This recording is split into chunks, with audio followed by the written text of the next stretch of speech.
The smoke still hung in the air when Commander Ethan Ward stepped into the ruined slave camp. The ground was covered with broken cages, burned wires, and the cold silence of a place where cries once lived. His team moved carefully, scanning for survivors. But Ethan wasn't listening to their voices, he was listening for something else. A feeling told him someone was still alive. Then he heard it, a small trembling sound. Like a weak breath, trying to survive one more second. Ethan followed the sound to the darkest corner of a metal shelter. The roof was half broken, and the walls were scraped with claw marks. Something inside was shaking. He lifted the broken metal sheet and froze. There she was, a small alien girl, curled into a ball, arms wrapped around her knees, eyes glowing faint blue from fear. Chains were locked around her wrists and ankles. Her skin was covered with dust and bruises, and her hair looked like it hadn't been washed for weeks. She didn't look older than 10. When she saw Ethan, she didn't run. She didn't cry. She didn't scream.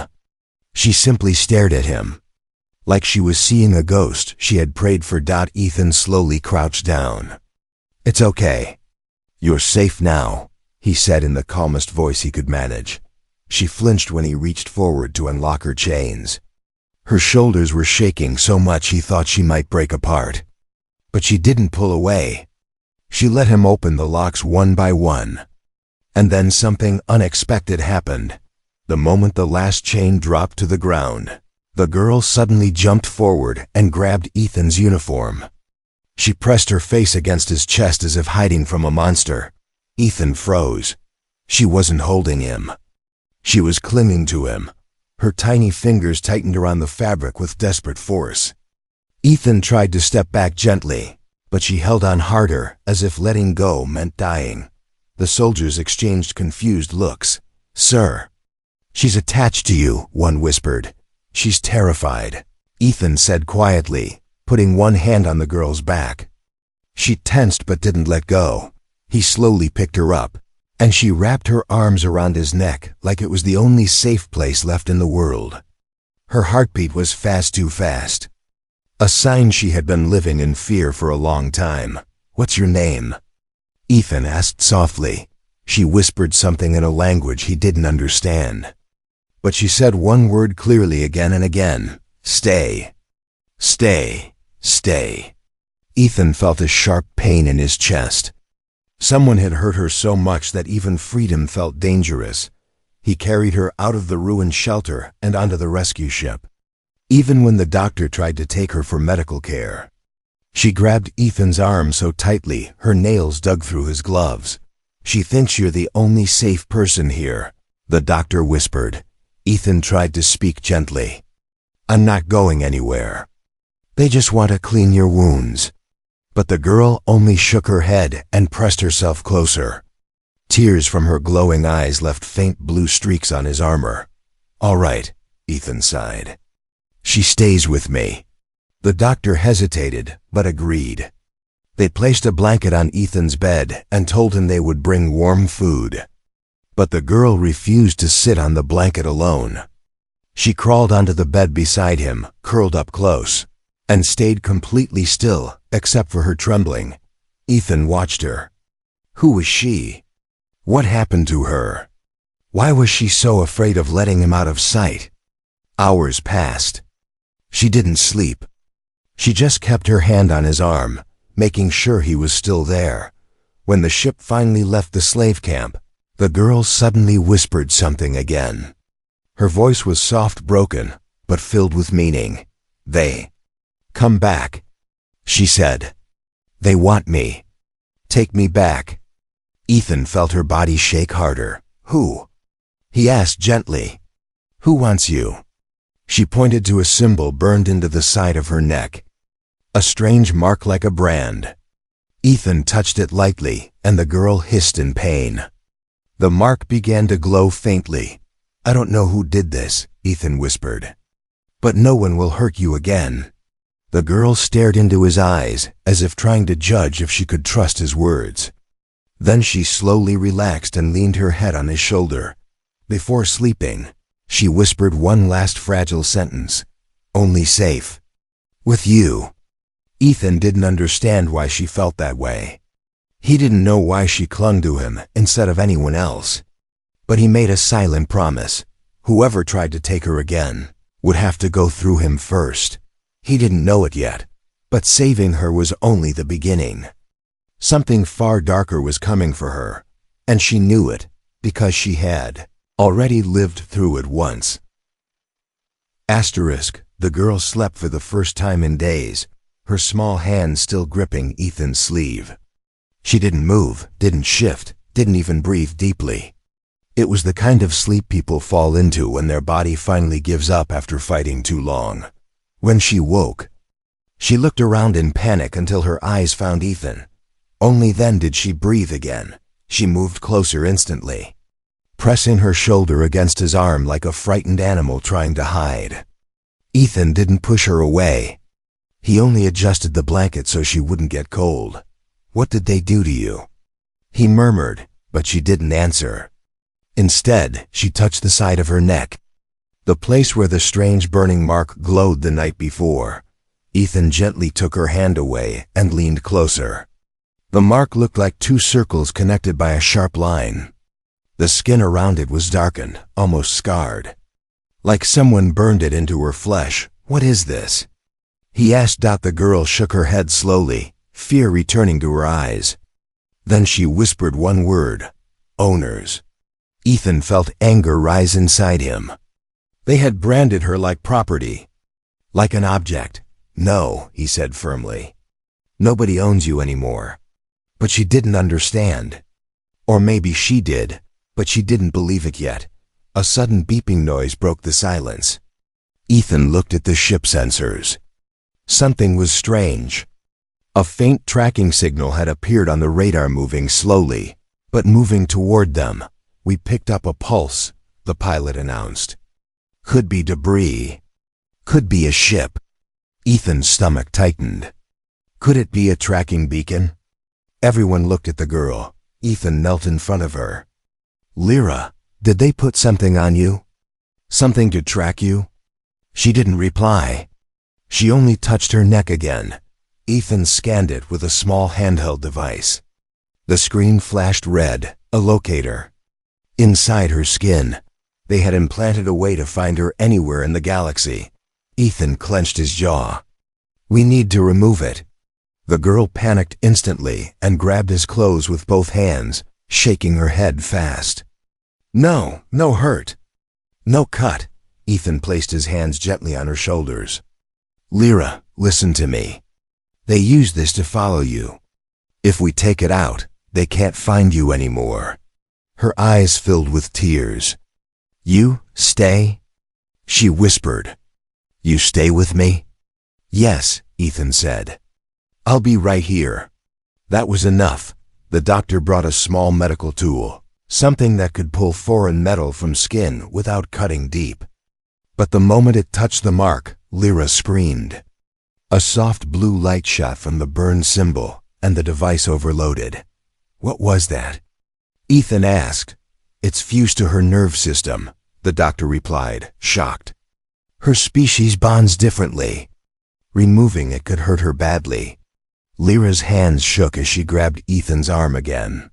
She was terrified, but she wasn't just scared of pain.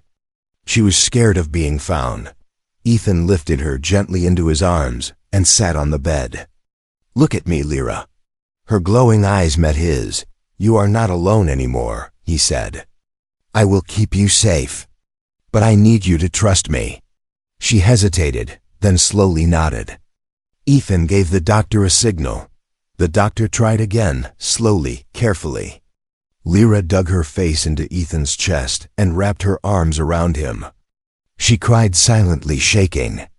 Ethan held her tightly, whispering, "It's okay. You're safe. I'm here." The machine hummed. The glow flickered. A small metal chip came loose, dropping into the doctor's hand. "It's out," he said with relief. Lyra went limp, exhausted. Ethan laid her carefully on the bed, but she quickly crawled to him again and sat beside him, leaning against his shoulder. She looked drained, weak, but calm. Ethan thought she might finally rest. But then her skin began to glow. Soft blue light spread from the mark to her arms, then to her hands. The room became silent, everyone watching in shock. "It's an energy reaction," the doctor whispered. "She must be from a rare race." Lyra lifted her hand slowly, and tiny sparks rose from her fingers like dust made of light. Ethan stared. What is happening to her? Lyra looked at her glowing hands with fear. "Power, waking," she whispered. "Bad men come when power wakes." Ethan understood one thing clearly. Removing the tracker didn't stop the danger. It only started something bigger. Before Ethan could ask more, the ship alarm rang again. The radar showed a ship approaching. "Faster now, they found us," the pilot said in a tense voice.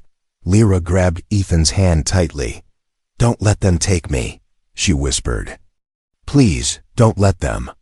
Ethan stood up, eyes sharp and steady. "They'll have to go through me first."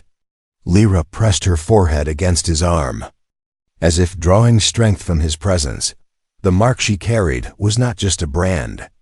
It was a warning, a key, and a curse, and whatever searched for her was coming fast. The alarm echoed through the ship like a cold knife. Red lights flashed across the walls. Ethan stood at the center of the room, breathing slowly, keeping his mind calm even as the crew rushed to battle positions. But Lyra felt none of that calm. She grabbed Ethan's sleeve, her eyes wide with fear, glowing brighter than before. They come now," she whispered. Ethan knelt so he was eye level with her. "Who are they, Lyra? Who is chasing you?" She opened her mouth, but only a single trembling word escaped. "Hunters."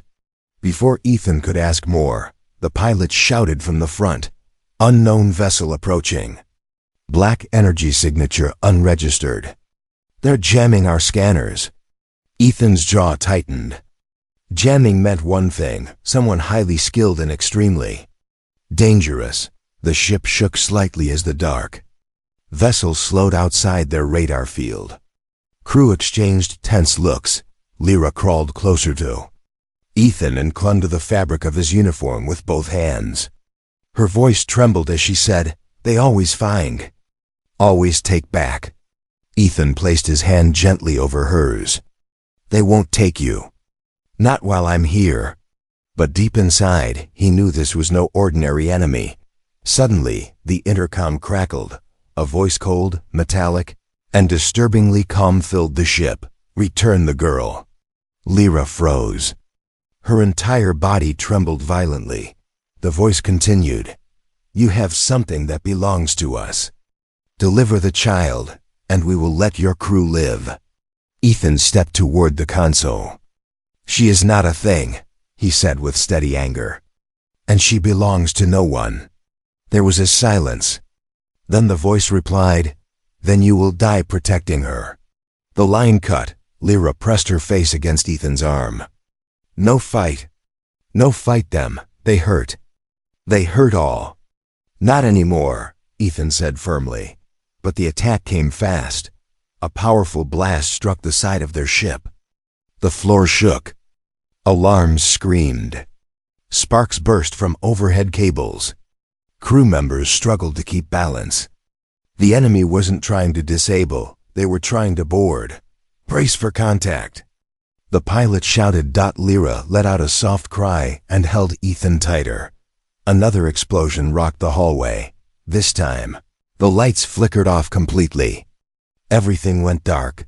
Lyra gasped and clung to Ethan like she was falling down in the darkness. Ethan whispered, "It's okay. I'm right here."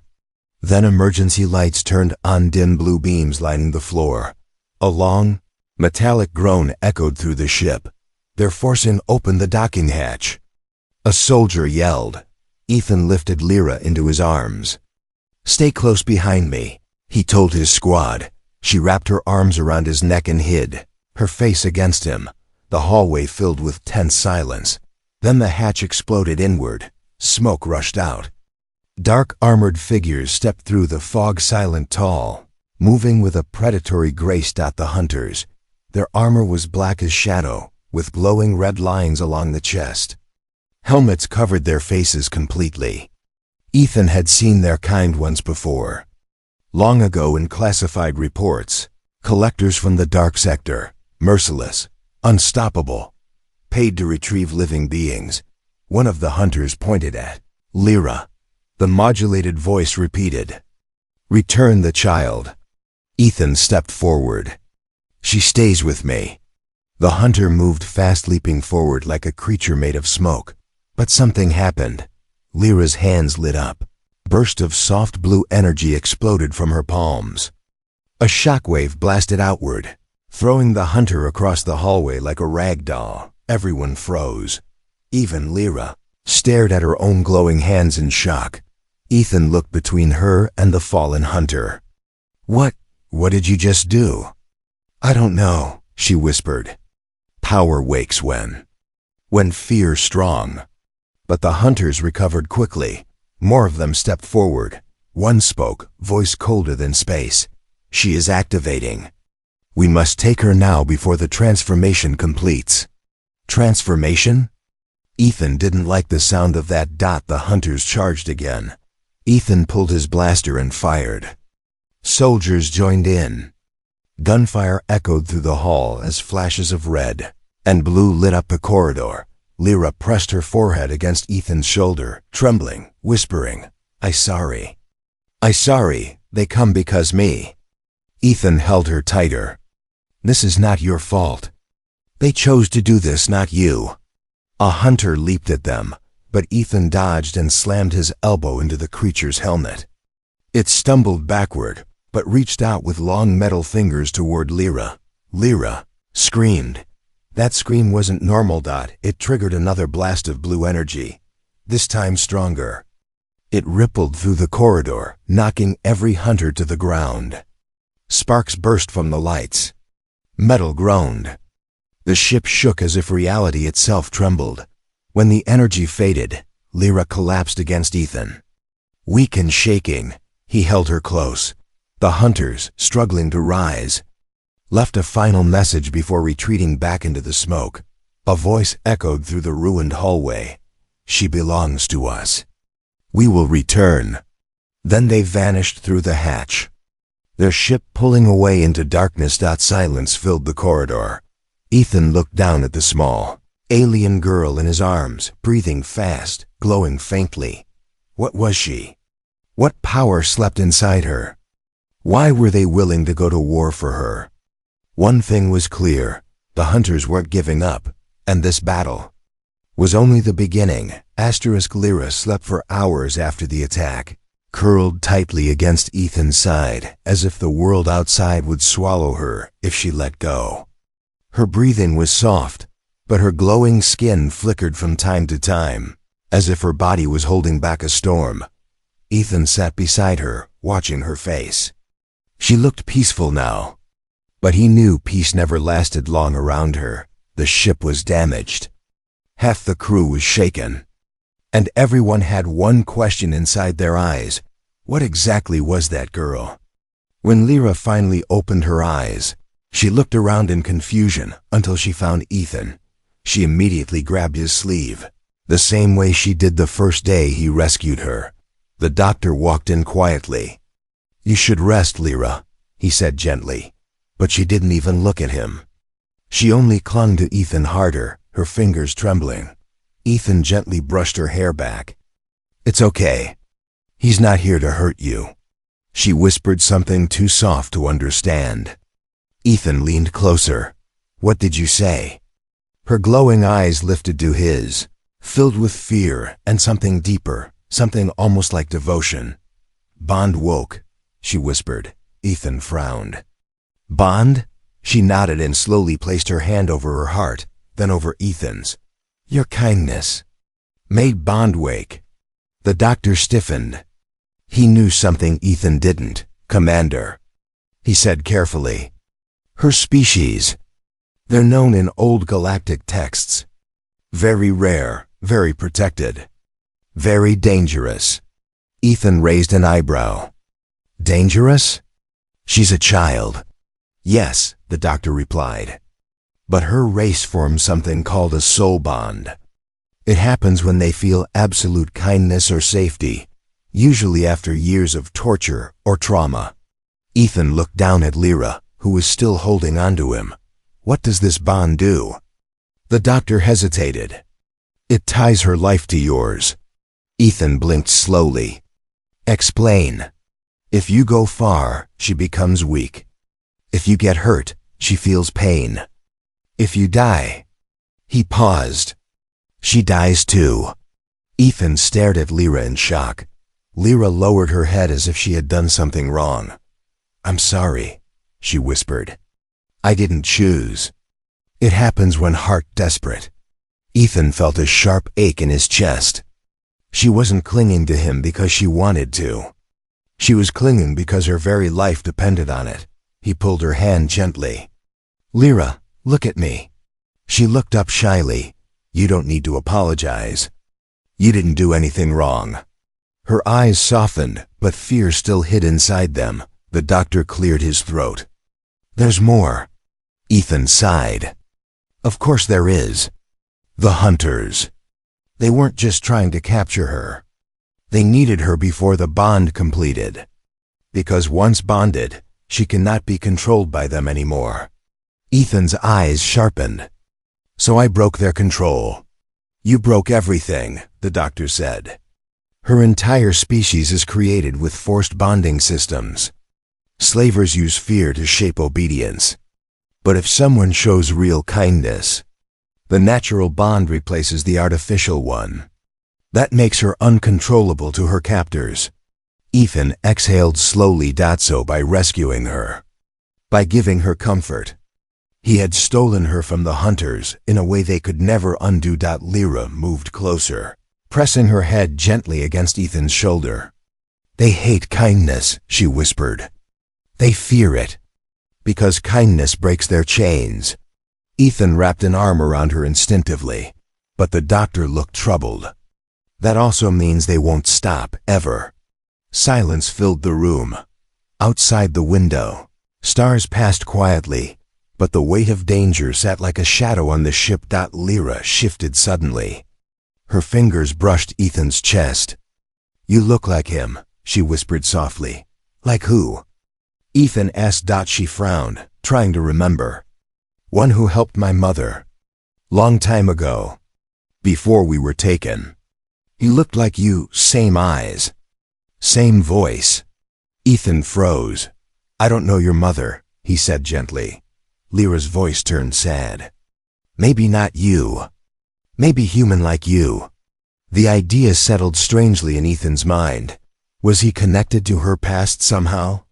Was her mother saved by a human before? Was this bond not random at all? Before he could think more, the ship lights dimmed and the intercom activated. Commander, we've detected another signal. Faint. Same signature as the hunters, but different. Ethan stood. Lyra immediately grabbed his arm with both hands, terrified he might leave. Don't go, she whispered. Please. He knelt in front of her. I'm not going anywhere without you. Her eyes softened, and she slowly released her tight grip, but only enough, so she could stand beside him.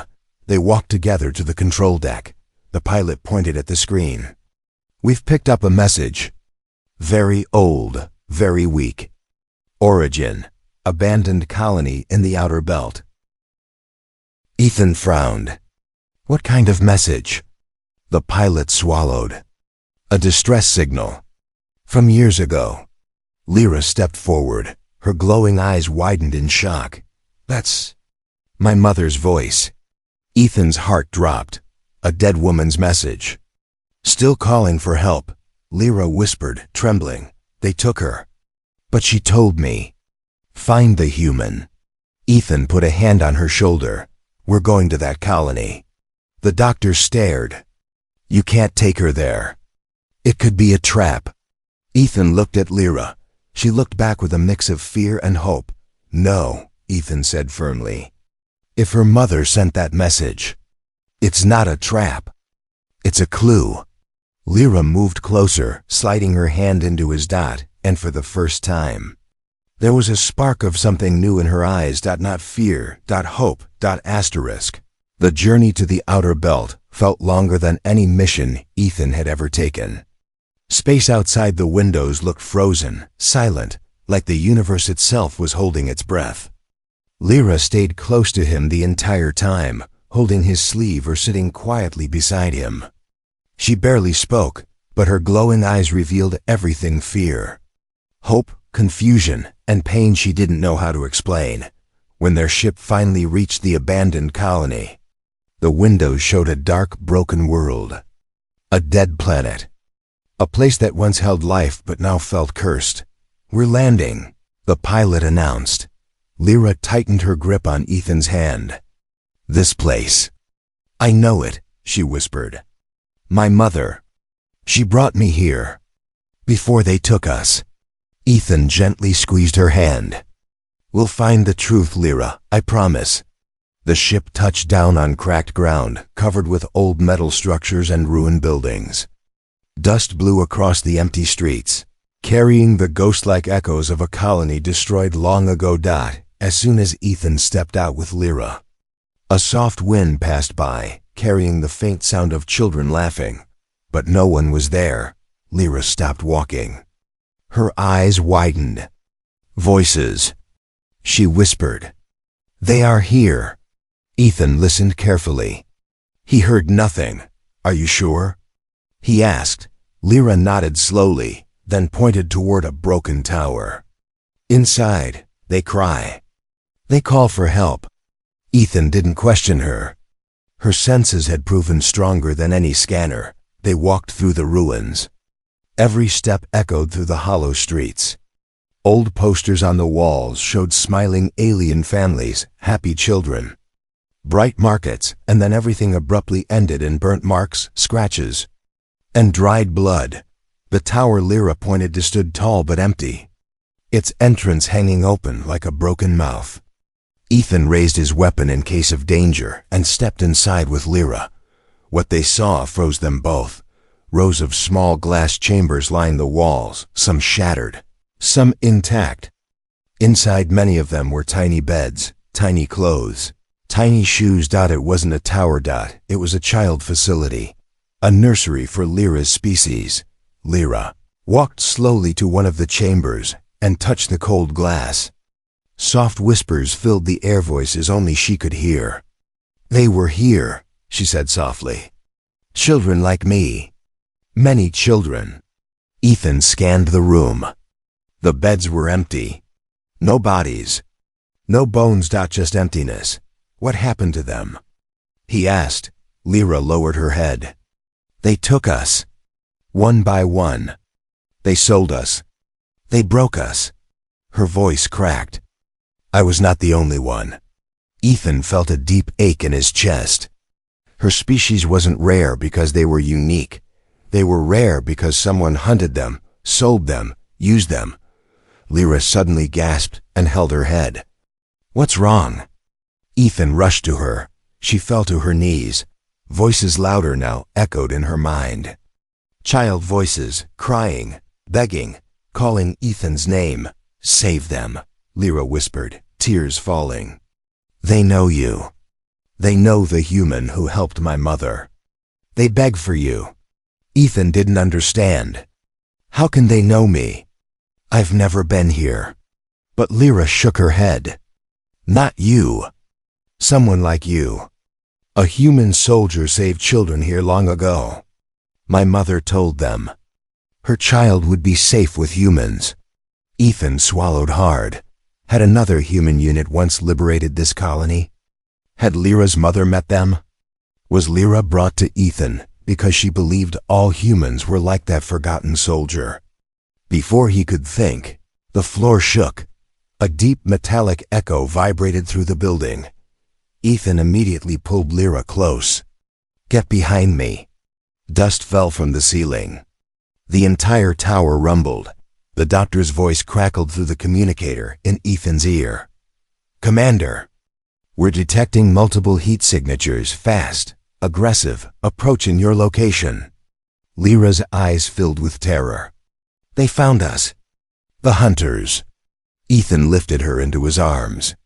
We need to get back to the ship now.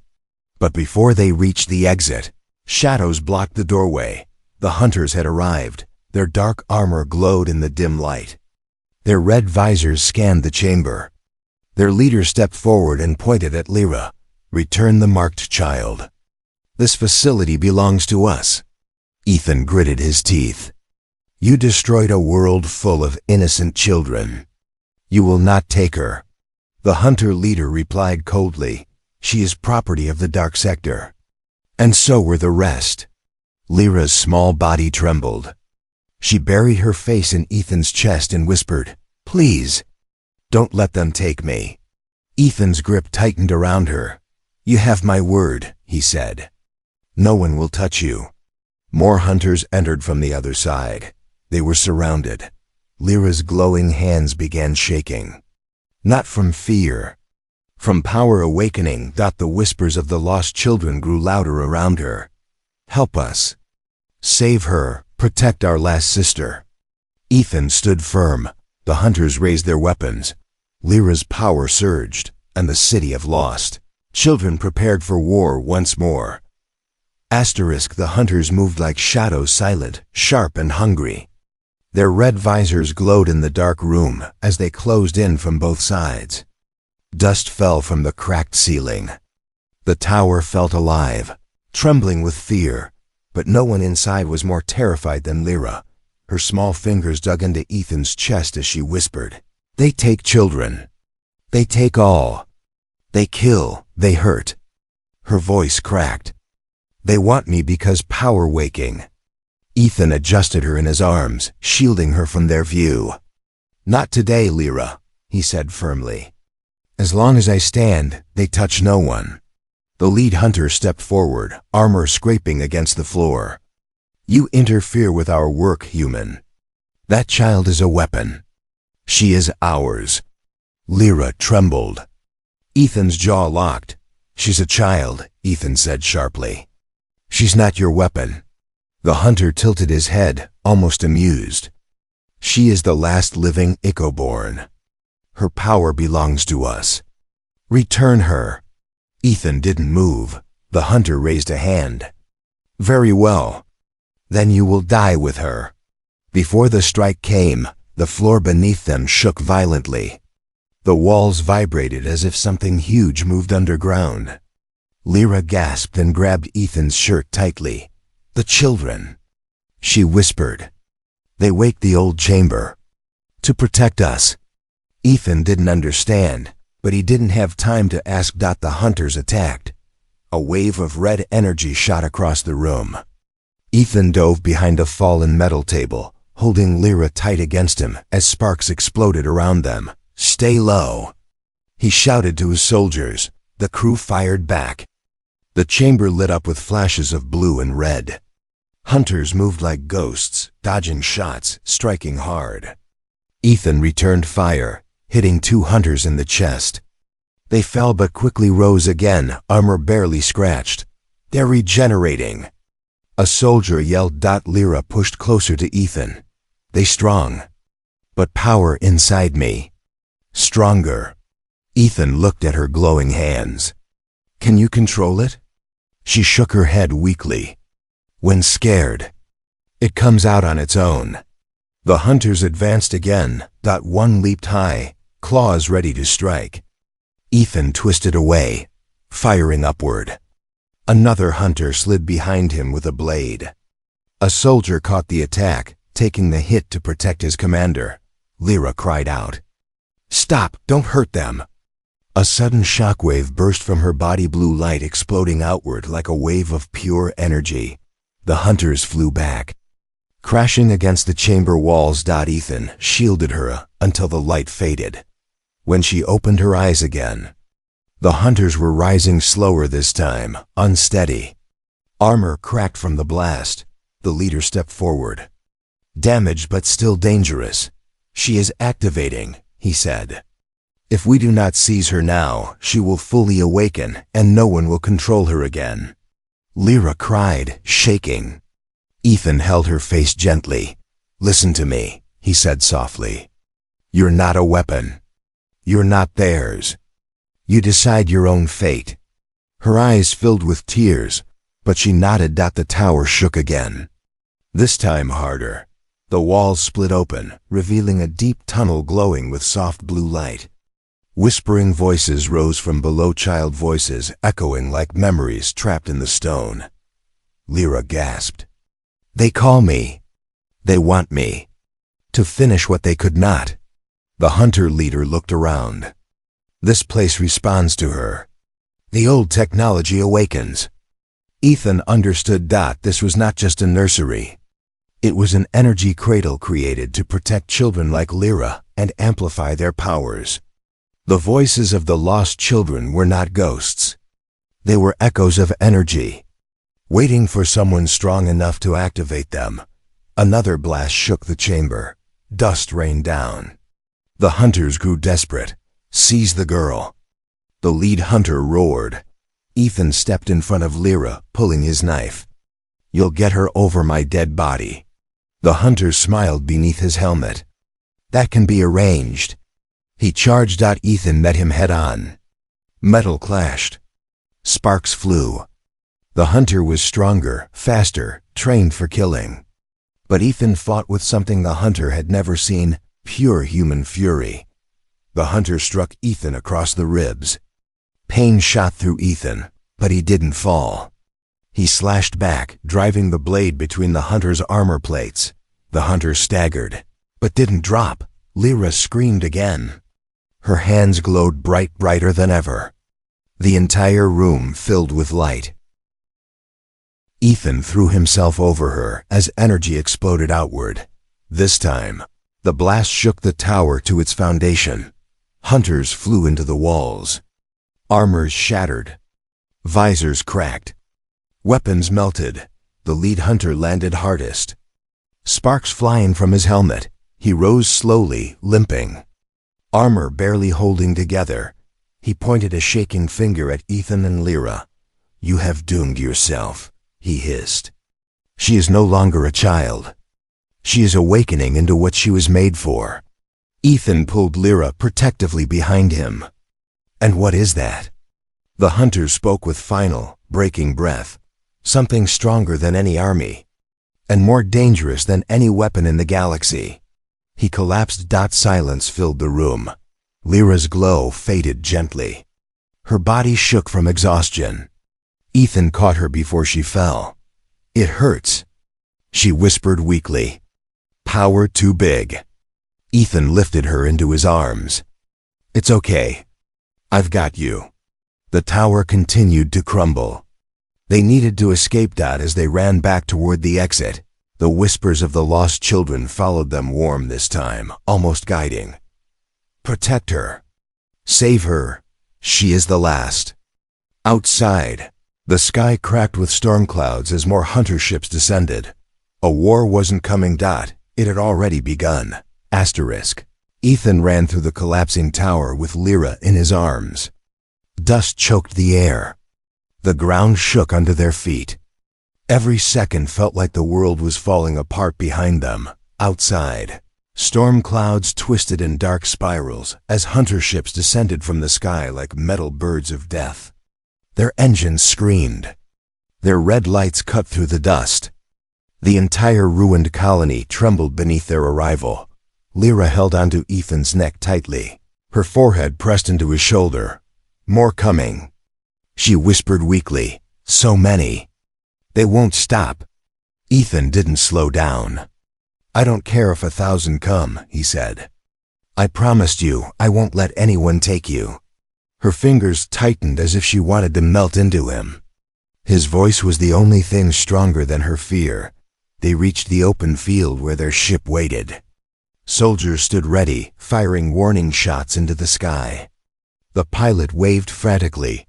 "Commander, get in. They're surrounding the colony." Ethan sprinted up the ramp. Lyra's breathing was shallow, her skin glowing faintly. She wasn't just scared, she was drained. The blast she released had nearly emptied her entire energy. She was a child pushing herself beyond her limit. Take off. Ethan shouted. The ship lifted just as the first hunter squad landed.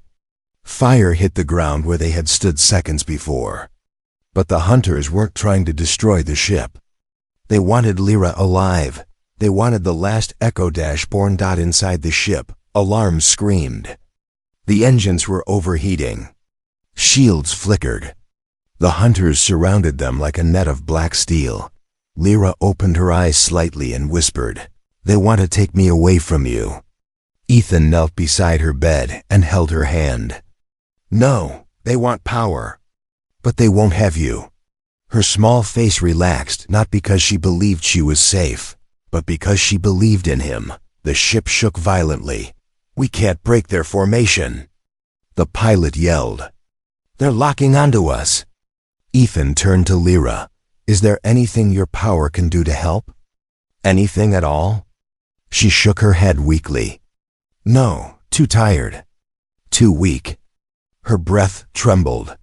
"But the voices, the children, they say they can help. But I must connect." Ethan leaned closer. "Connect how?" She touched her chest.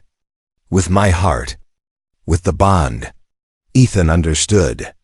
She could use the Echo-born bond to reach the energy left behind by the lost children. But doing that would drain what little power she had left. "It's dangerous," he said. "You might," she interrupted softly. "If you stay with me, I won't be scared." He held her hand with both of his. "Always." Lyra closed her eyes. The ship instantly grew colder. Lights flickered. The air hummed. Then the whispering began. Soft voices, hundreds of them, filled the room. The voices of lost children.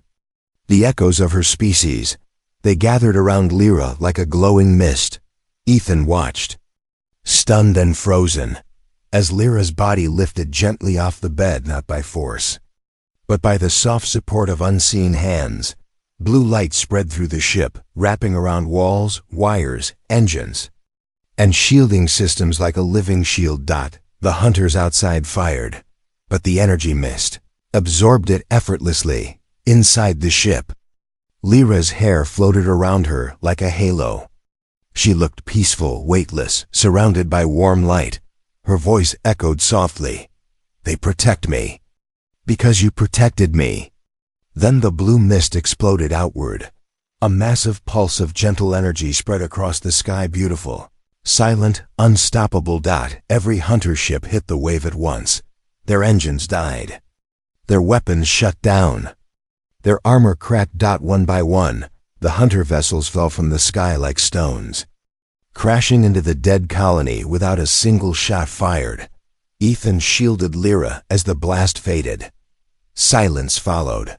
A heavy, beautiful silence. Lyra collapsed into his arms, unconscious. Her glow faded. Ethan held her close, heart racing. "Lyra?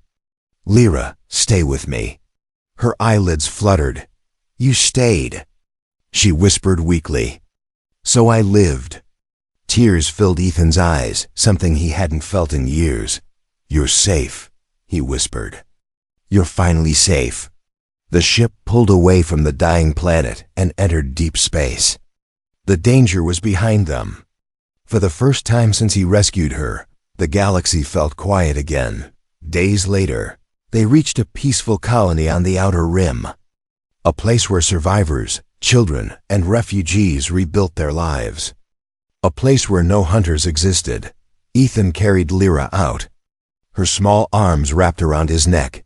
Doctors checked her, but she refused to let go of Ethan until he promised he wasn't leaving. When she finally slept, she curled beside him, breathing softly. The doctor approached Ethan quietly. "This bond she formed with you, it saved her. Without it, she wouldn't have survived the awakening." Ethan stroked her hair gently. "She saved us too." The doctor smiled. "And what will you do now?" "She has no one." Ethan looked at the sleeping girl in his arms, fragile, brave, unique.